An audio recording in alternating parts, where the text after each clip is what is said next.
পবিত্র আশুরা উপলক্ষে ঢাকায় শিয়া সম্প্রদায়ের তাজিয়া মিছিল ঢাকা মেট্রোপলিটন পুলিশের কঠোর নিরাপত্তা ব্যবস্থায় সুষ্ঠুভাবে সম্পন্ন হয়েছে। রবিবার সকাল 10টায় পুরান ঢাকার হুসাইনি দালান থেকে প্রধান শোক মিছিলটি শুরু হয়। শিয়া সম্প্রদায়ের হাজারো মানুষ খালি পায়ে বুক চাপড়ে হায় হোসেন মাতম তুলে মিছিল শুরু করেন।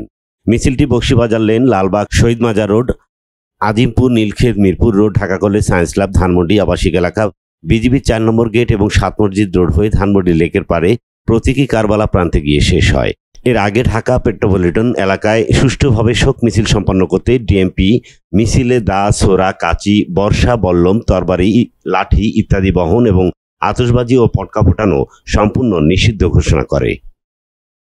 10 মুহররম তথা পবিত্র আশুরা সারা পৃথিবীতে মুসলমানদের জন্য অত্যন্ত তাৎপর্যপূর্ণ ও শোকাবহ এক দিন।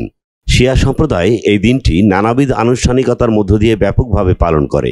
এর মধ্যে তাজিয়া মিছিল উল্লেখযোগ্য।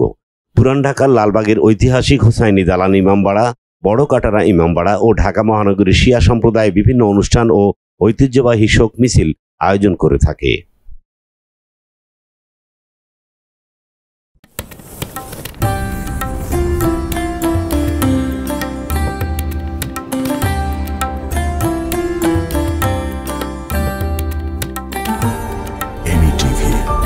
স্বাধীন বাংলার স্বাধীন কণ্ঠ।